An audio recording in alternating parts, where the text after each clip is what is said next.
9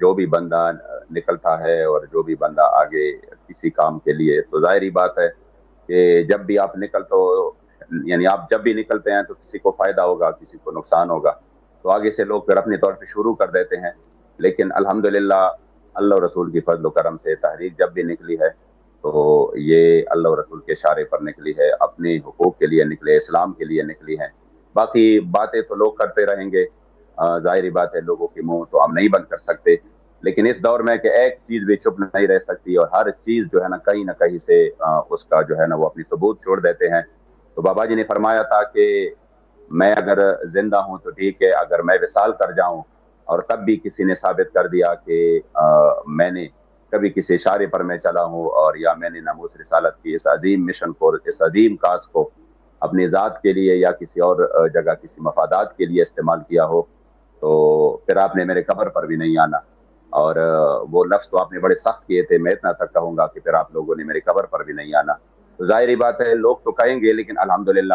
تحریک لبیک جب بھی نکلی ہے اور اس کی جو ہے نا وہ بار بار ہمارے مخالفین نے بھی اس کا اقرار کیا ہے، اور موجودہ حکومت وقت میں جس کے ساتھ ہم نے مذاکرات کیے تھے اس نے بھی ایک ٹاک شو میں بالکل کھلا طور پہ کہا تھا کہ تحریک لبیک جو ہے نا یہ کسی کے اشارے پر نہیں. اور یہ تو ابھی ریسنٹلی بات ہے، پرسوں کی بات ہے کہ انہوں نے کہا تھا کہ بالکل کسی کے اشارے پہ نہیں، بلکہ حقوق، عوام کی حقوق اور اس طرح دین متین کے لیے نکلی.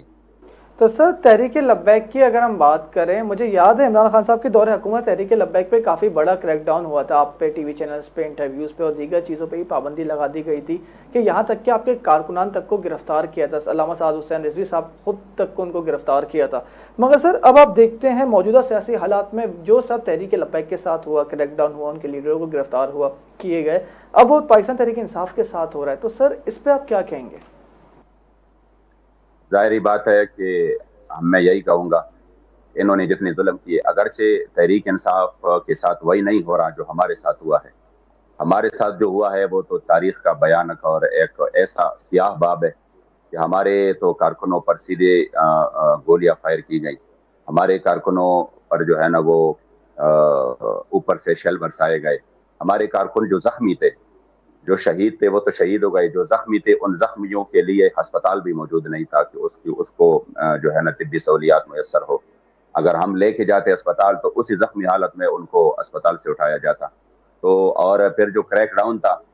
تو یہ تو اللہ و رسول کا کرم ہے اور تحریک میں جو اخلاص ہے اور جو بابا جی کی تربیت ہے. اگر یہ میں سمجھتا ہوں اب بھی کہ جو ہمارے اوپر سختیاں ہوئی اس کا 5% بھی اگر پی ٹی آئی کے خلاف ہوئی تو میرے خیال میں اس کا نام و نشان تک مٹ جائے گا. ابھی جو ان کو مل رہا ہے میں اس کو جو ہے نا اس ظلم کا جنہوں نے اپنے دور میں ایک فرعونیت کے لہجے میں جس طرح یہ بات کرتے تھے، مجھے تو تعجب ہوتا ہے کہ اب اکثر بیٹھ جاتا ہے اور کہتا ہے کہ ہم نے تو کوئی ظلم ہی نہیں کیا، ہم نے تو ہمارے خلاف جتنی بھی لانگ مارچ ہوئے تو ہم نے اس کو راستہ دیا. میں سمجھتا ہوں یہ کیسا انسان ہے، اس کی جو ہے نا وہ پتہ نہیں کتنا یہ میموری اس کا ہے کہ یہ ان کو اپنی حکومت کے اقدامات بھی یاد نہیں ہیں کہ جنہوں نے 40-50 ہزار تک علماء صلحاء ہمارے جیلوں سے ہمارے اکابر کے جنازے نکلے ہیں. لیکن اس کے باوجود الحمدللہ آج تحریک اپنی نظریہ پر اور اپنی اصولوں پر قائم و دائم ہے، اور جنہوں نے کلعدم کرنے کی کوشش کی وہ خود کلعدم ہونے جا رہے ہیں الحمدللہ. سر ابھی موجودہ حالات میں اگر بات کی جائے، ابھی حالیہ جو انتخابات ہوئے، جو ہم پنجاب کے ضمنی انتخابات کی بات کریں یا جو کراچی میں ضمنی انتخابات ہوئے، یہاں تک کہ کراچی کے بلدیاتی انتخابات میں بھی تحریک لبیک اس طرح سے ووٹ بینک اپنا نہیں دکھا سکی، اس طرح سے اپنی پاور نہیں دکھا سکی جو تحریک لبیک جس پاور دکھانے پہ فیمس ہے. ہمیں یاد ہے 2018 کے انتخابات میں تحریک لبیک نے کافی بڑا ووٹ بینک حاصل کیا تھا، مگر سر موجودہ حالات میں تحریک لبیک کہیں نہ کہیں کمزور نظر آ رہی ہے. تو سر اس کی کیا وجوہات ہیں؟ جناب بات یہ ہے کہ جو ضمنی انتخابات ہوتے ہیں نا وہ آپ کو معلوم ہے کہ ضمنی انتخابات میں لوگوں کی وہ دلچسپی بھی نہیں ہوتی ہے، اور ضمنی انتخابات بس جس کی حکومت ہو وہ کچھ مکہ مکا کے لے کے جاتے ہیں. ایک بات تو سب سے پہلے تو یہ بات ہے کہ اس کے لیے وہ تیاریاں نہیں ہوتی جو عام طور پر جنرل انتخابات کے لیے ہوتی ہے. باقی الحمدللہ جہاں تک ہم دیکھ رہے ہیں چونکہ ہم گراؤنڈ پہ ہیں اور ہم گلی گلی کریا جا رہے ہیں، تو تحریک لبیک کا ووٹ الحمدللہ بہت زیادہ بڑھ چکا ہے. اور اگر زیادتی نہ ہوئی اور فیئر الیکشن ہوئے تو انشاءاللہ تعالی تحریک لبیک ایک بھرپور بڑی سیاسی قوت ابھر کر سامنے آئے گی. ہم سمجھ رہے ہیں کہ تحریک لبیک کا ووٹ بینک بہت زیادہ بڑا ہے الحمدللہ. تو سر اگر 2023 کے انتخابات میں تحریک لبیک حکومت بنا لیتی ہے تو سر آپ کی حکومت کس طرز کی ہوگی؟ آپ کس طرح سے حکومتی معاملات کو آگے چلائیں گے؟ ظاہری بات ہے کہ جب یہ اتنے نااہل لوگ جنہوں نے ملک کا بیڑا غرق کر دیا، اگر وہ ملک کو چلانے کے لیے اس کو لوگ اہل سمجھتے ہیں، تو ہمارے پاس تو الحمدللہ انتہائی اہل لوگ ہیں، اور ہمارے پاس تو الحمدللہ ہر طبقے سے اور ہر لیول پہ الحمدللہ بہترین ایک جماعت ہے، اور اس کے پاس ایک معاشی ٹیم بھی بہترین ہے، اس کے پاس سب کچھ ہے۔ بس ہم تو یہ کہیں گے کہ ہم نہیں چلائیں گے، نظام انشاءاللہ تعالیٰ بدلے گا۔ تو جو نظام ہے وہ انشاءاللہ تعالیٰ جب بدلے گا تو یہ ملک خود بخود انشاءاللہ تعالیٰ چل پڑے گا۔ ابھی تو یہ ہے کہ جتنے بھی اشرافیہ ہے، جتنی بھی مافیاز ہے، اور جس طرح وہ اس ملک کو کھا رہے ہیں، اور جس طرح کرپشن کا بازار گرم ہے، تو یہ ہم تو یہ سمجھتے ہیں کہ ملک چلانا کوئی مشکل بات نہیں ہے۔ اگر ان جو شاہانہ خرچے ہے، اگر یہ جو اشرافیہ، یہ جو مختلف مافیاز ہے، اس کو کنٹرول کیا جائے تو خود بخود جو ہے انشاءاللہ تعالیٰ یہ ملک چل پڑے گا۔ تو سر تحریک لبیک کی پالیسیز کیا ہوں گی؟ آپ کس طرح سے کنٹرول کریں گے؟ اس لیے سر دعوے تو عمران خان صاحب بھی کرتے تھے، بعد میں ان کی حکومت آئی، انہوں نے 6 مہینے کے اندر 2 بار وزیر خزانہ کو تبدیل کر دیا تھا۔ تو سر آپ کیسے معاملات کو آگے چلائیں گے؟ ہم وہ دعوے تو نہیں کریں گے کہ ہمارے پاس 100 بندوں کی فلاں معاشی ٹیم ہے اور 200 بندوں کی فلاں ٹیم ہے، اور جب وقت آ جائے تو کہیں کہ یہ تو ترین نے بات کی تھی، مجھے تو کوئی معلوم ہی نہیں تھا۔ ہم یہ دعوے تو نہیں کریں گے۔ بہرحال اتنا ہے کہ جو نظام ہمارے کریم آقا صلی اللہ علیہ وسلم نے ہمیں دیا تھا، جس کے بارے میں آپ نے فرمایا تھا کہ لیلھا کنہارھا، کہ جس کا دن بھی دن ہے اور جس کا رات بھی دن ہے، انشاءاللہ تعالیٰ اگر وہ نظام اس ملک میں ہم یہ جو ہمارا نظام ہے ہم اس کے تابع کریں، تو میرا نہیں خیال کہ پھر ہمیں کوئی مشکلات، انشاءاللہ تعالیٰ یہ ملک پھر اس دلدل سے نکل جائے۔ تو سر 2023 کے الیکشن کے لیے تحریک لبیک کی کیا پالیسی ہوگی؟ کیا منشور ہوگا؟ آپ کتنی سیٹیں حاصل کر سکتے ہیں؟ آپ کو کیا لگتا ہے؟ اور علامہ سعد حسین رضوی صاحب کہاں سے الیکشن لڑیں گے؟ کیا وہ کون سے حلقے سے وہ اپنا انتخاب کریں گے؟ یا صوبائی اسمبلی پہ الیکشن لڑیں گے سعد رضوی صاحب، یا قومی اسمبلی پہ آئیں گے؟ امیر محترم کا تو ابھی اس حوالے سے کوئی فائنل نہیں ہے۔ بہرحال یہ ہے کہ انشاءاللہ تعالیٰ ہم بھرپور طریقے سے الیکشن لڑیں گے، مکمل طریقے سے انشاءاللہ تعالیٰ، جس کے لیے ہماری تیاری الحمدللہ بھرپور جاری ہے۔ اور الیکشن ہم چاہتے بھی ہے کہ انشاءاللہ تعالیٰ یہ فیئر الیکشن ہو، اپنی مدت میں ہو، اور بالکل اگر اس میں کوئی دھاندلی نہ ہو، اور اس میں جو ہے نا جس طرح کی 75 سال سے اس ملک میں تجربات ہوئے، تو کم از کم اب یہ ملک جو ہے نا مزید تجربات کی متحمل نہیں ہے۔ تو یہ ہم سمجھتے ہیں کہ اگر عوامی رائے کو ترجیح دی جائے تو انشاءاللہ تعالیٰ ایک بہترین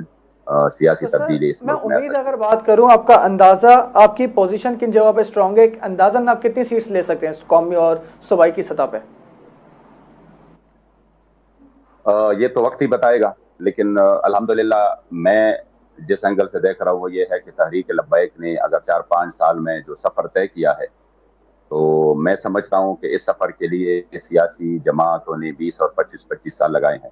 لیکن وہ مقبولیت